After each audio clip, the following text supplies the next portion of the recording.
Good morning, students. Yesterday we will be discussing the second chapter of the snapshot book, The Address, and today we will continue the same chapter again.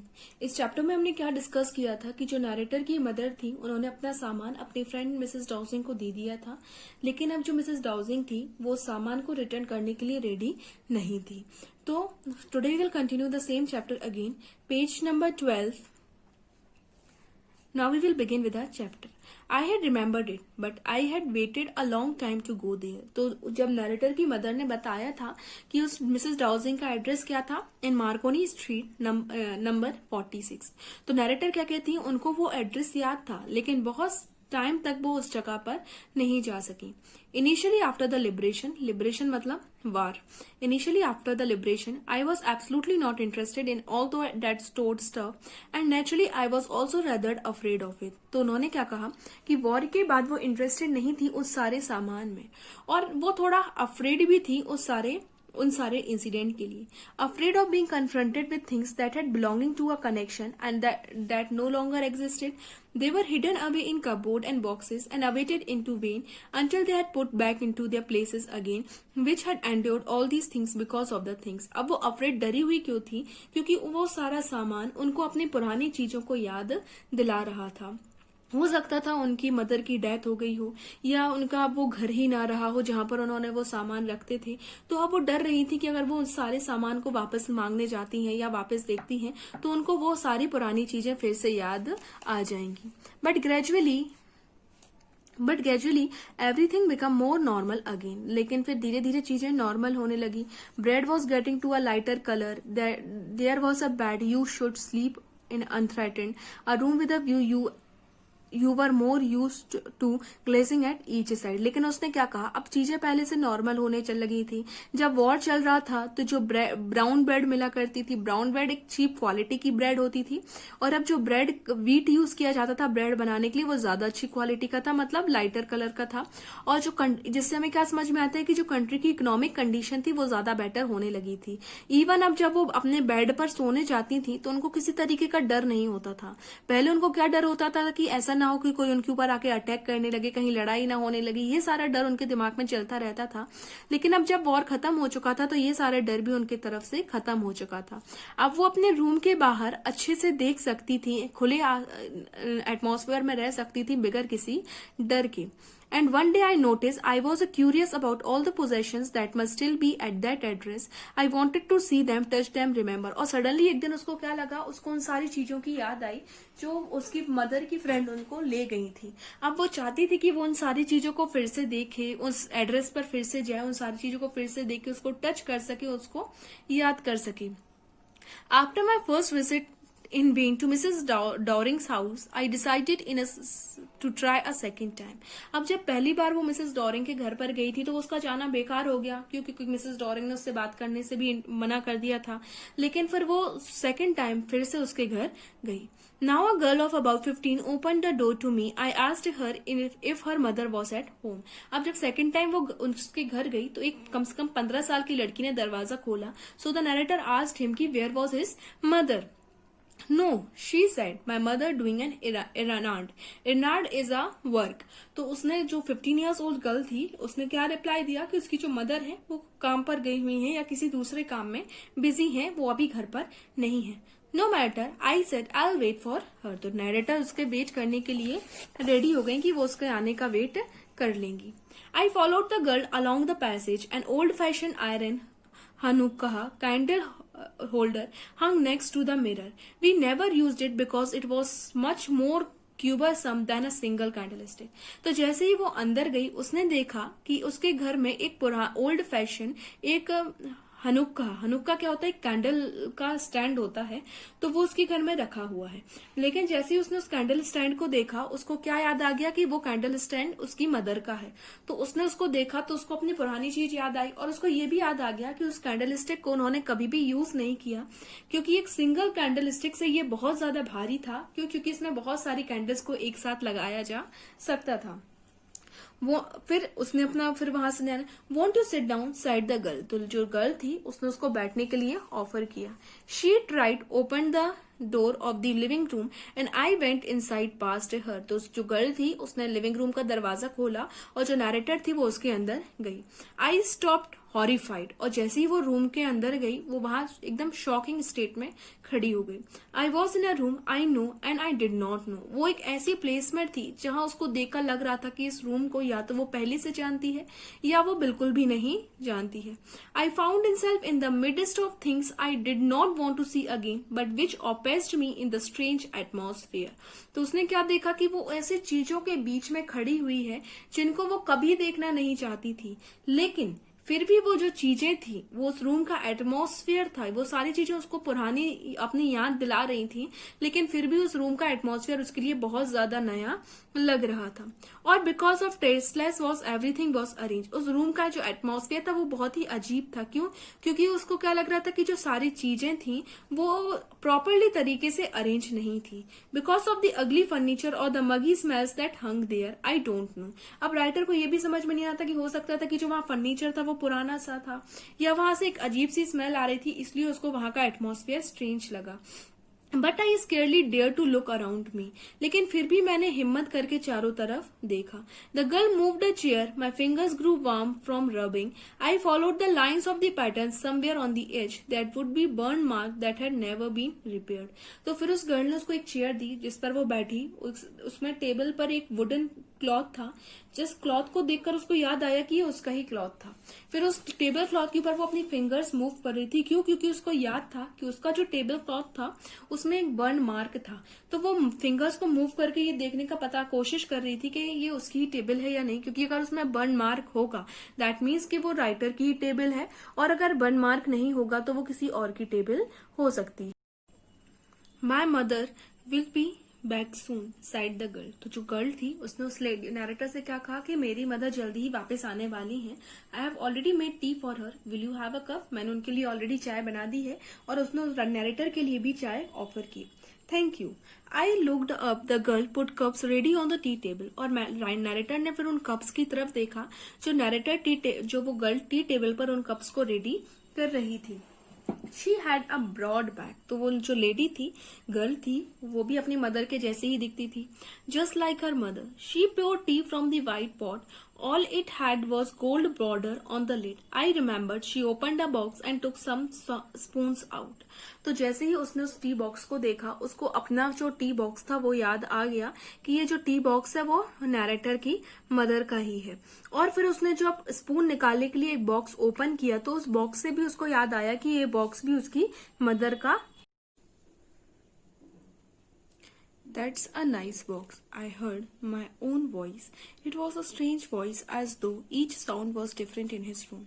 फिर जब उस girl ने box में से spoon निकाली, fox निकाली, तो मुझे एक अजीब सी आवाज सुनाई दी. ऐसे लग रहा था कि जैसे वो मेरी खुद की आवाज हो. और उसमें क्या था? That's nice box. उस रूम में बहुत अजीब सी वो हमें जो मुझे आवाज सुनाई थी वो बहुत अजीब सी थी.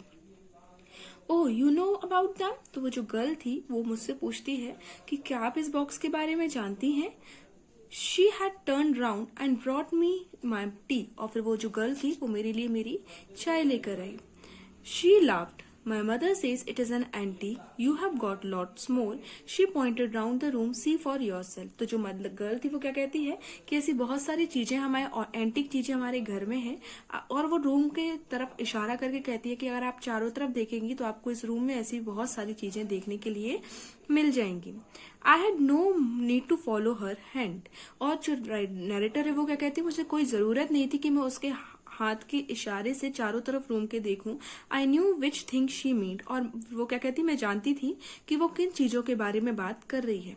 आई just look at the still life over the tea table. As a child I was always fenced the apple on the pewter plate. और फिर वो उन बाकी चीजों को देखने लगी जो उस टेबल पर रखी हुई थी, और वो अपनी पुरानी मेमोरी को उन चीजों से कनेक्ट कर करके याद कर रही थी.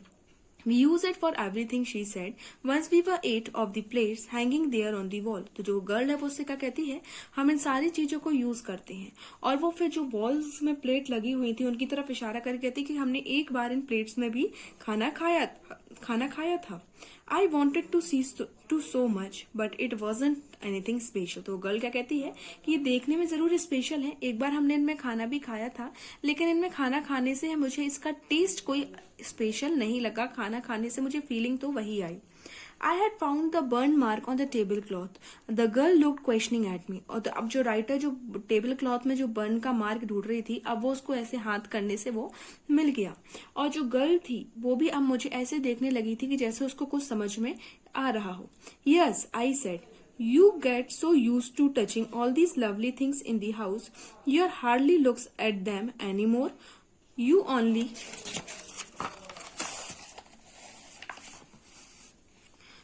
only notice when something is missing because it has to be repaired or because you have to lend it for example. तो वो जो नैरेटर है वो उस गर्ल से क्या कहती है कि ये सारी चीजें जब तुम्हारे घर में है तो तुम्हें इनकी कोई वैल्यू नहीं है या तुम्हें इनकी वैल्यू समझ में नहीं आ रही. हमारे पास जो चीज होती है हमें उसकी वैल्यू तब तक समझ में नहीं आती जब तक वो चीज हमसे दूर ना चली जाए. तो वो क्या कहते हैं कि तुम्हारे घर में ये सारी चीजें हैं, इनकी तुम्हें आज वैल्यू नहीं पता, लेकिन अगर तुम इनको कभी रिपेयर करने के लिए दो या किसी दूसरे को दे दो तब तुम्हें इसकी वैल्यू समझ में आएगी. Again I heard the unnatural sound of my voice and I went on. I remember my mother once asked me if I would help her polish the silver. फिर वो क्या है, वो अपनी एक पुरानी मेमोरी याद करने लगी और उसको याद आया कि एक बार उसकी मदर ने उससे कहा था कि वो उनकी हेल्प कर दे सिल्वर को पॉलिश करने में. It was very long time ago and I was probably bored at that day was perhaps I had to stay at home because I was ill, so as she had never asked me before. और narrator क्या कहती है, ये बहुत पुराने समय की बात है जब उन्होंने मुझसे पॉलिश करने के लिए कहा था सिल्वर में, लेकिन उस दिन मैं घर पर थी क्योंकि मेरी तबीयत ठीक नहीं थी, मैं बीमार थी और वो मेरे लिए बहुत बोरिंग डे था. और जब मेरी मदर ने पॉलिश करने के लिए कहा उन स्पून, नाइफ या फोक में, तो वो चीज भी मुझे अच्छी नहीं लगी थी. And that was the strange thing, I didn't know the cutlery we ate off every day was silver. Even वो क्या कहती कि मुझे तो ये भी नहीं पता था कि जिन प्लेट्स में, जिन टेबल और स्पून और जिन चीजों को हम यूज करते हैं वो सिल्वर की बनी हुई थी. The girl laughed again. तो जो गर्ल थी वो फिर से हंसने लगी. I bet you don't know it is either. I looked intentionally at him. तो जो नैरेटर उससे क्या कहती है कि मुझे लगता है कि तुम्हें भी ये नहीं पता कि ये सिल्वर की बनी हुई है. और फिर वो उसकी तरफ बोलकर देखने लगी. What we eat with? She asked. Well, do you know? She hesitated. She walked to the sideboard and wanted to open the cupboard. It's in here. तो जो गर्ल थी वो श्योर नहीं थी कि उसको पता है कि ये सिल्वर की बनी है या नहीं, तो वो ऐसे हेजिटेट करके उसकी तरफ देखने लगी, श्योरली कुछ भी नहीं बोल पाई. और फिर वो उस ड्रॉवर की तरफ गई जहां पर ये सारी चीजें और रखी हुई थी. आई jumped up. I was forgetting the time. I must catch my train. और जैसे ही वो ड्रॉवर ओपन करने वाली थी जिसमें कि और प्लेट, फोक, ये सब चीजें रखी थी, तो जो नैरेटर है वो सडनली खड़ी हो गई और उससे क्या कहता है कि मैं भूल गई थी कि मेरी ट्रेन है और मुझे अपनी ट्रेन पकड़नी है. ये इसलिए भी हो सकता है कि क्योंकि नैरेटर नहीं चाहती थी कि वो अपनी पुरानी चीजें देखे और पुरानी मेमोरीज को फिर से याद कर सके. She said, her hands on the drawer, don't you want to wait for my mother? तो जैसे ही राइटर ने जब जाने का कहा तो जो गर्ल थी वो उससे क्या कहती कि क्या आप मेरी मदर का वेट करना नहीं चाहती? No, I must go. I walked to the door. The girl pulled the drawer open. I can't find my own way. और I can find my own way. तो जो गर्ल थी उसने ड्रॉवर ओपन करने की कोशिश की और जो राइटर थी वो जल्दी जल्दी रूम के बाहर जाने लगी. ऐसे ही walk down the passage I heard the jiggling of spoon and forks. और जब जैसे ही वो बाहर जा रही थी तो उसको जो गर्ल थी उसने ड्रॉवर को ओपन कर दिया और ओपन करने से उसके अंदर जो स्पून वगैरह रखी थी उनके हिलने से उसकी आवाज राइटर को बाहर तक सुनाई दी. At the corner of the road I looked up the name plate. Marcon street. It is said it has been at number 46. और बाहर जाते जाते उसने एक बार फिर से उस नेम प्लेट की तरफ देखा और जिसमें लिखा हुआ था मार्कोनी स्ट्रीट और नंबर 46. The address was correct. जो एड्रेस था वो सही था. But now I didn't want to remember it any more. तो राइटर क्या कहती है नरेटर कि लेकिन मैं इसको याद रखना बिल्कुल भी नहीं चाहती. I wouldn't go back there because the object was linked in your memory with the familiar life or former time. Instantly lose their values when served for them. You see them again in a strange surrounding. And what should I have done with them in the small rented room where the sheets of the black Covered paper still hang along the windows and no more that the handful of cutlery fitted in the narrow table drawer. तो वो क्या कहती है कि अब उन चीजों के बारे में वो फिर से कभी भी याद करना नहीं चाहती, क्योंकि अब वो सारी चीजें उसको सिर्फ पुराने समय के बारे में याद दिलाएंगी, पुरानी चीजों के बारे में ही उसकी मेमोरीज को फिर से रिकॉल कराएंगी. उसने क्या कहा कि अब वो चीजें उस जगह पर नहीं है, क्योंकि जब उसका घर था तो वो उस जगह पर वो चीजें रखी हुई थी. तो वो क्या कहती है, लेकिन अब वैसा कुछ भी नहीं है और मुझे सिर्फ उन चीजों को देखकर पुरानी जो बुरी यादें हैं या जो अच्छी यादें हैं सिर्फ उनकी याद ही आना है और मैं आगे बढ़ने में जो मुझे प्रॉब्लम क्रिएट करेंगी. और उसने क्या कहा कि अब तो मेरे पास उतना अच्छा घर भी नहीं है, मैं एक छोटे से रूम में रहती हूँ जो कि मैंने रेंट पर ले रखा है, जिसमें ना प्रॉपर विंडो है, ना मेरे पास प्रॉपर प्लेस है कि मैं उतनी सारी कटलरीज को या उतना एंटीक सामान रख सकूं. तो जब मेरे पास स्पेस ही नहीं है अब उनको रखने के लिए, तो मैं अब उनको ले जाकर भी क्या करूंगी. I resolve to forget the address of all the things I had to forget. I would be the it then would be the easiest. तो क्या कहती है कि अब यही मेरे लिए अच्छा है कि मैं उन सारी चीजों को भूल जाऊं और अपनी लाइफ में फिर से आगे बढ़ूं, जिससे कि मैं अपनी लाइफ में वापस से पीछे की तरफ मुड़कर ना देख सकूं. This is about the chapter. I hope you understand the chapter. Read the chapter. Until here, your first term exam syllabus is complete. Now, only writing section and grammar portion is remaining that you will do from the next class. Thank you.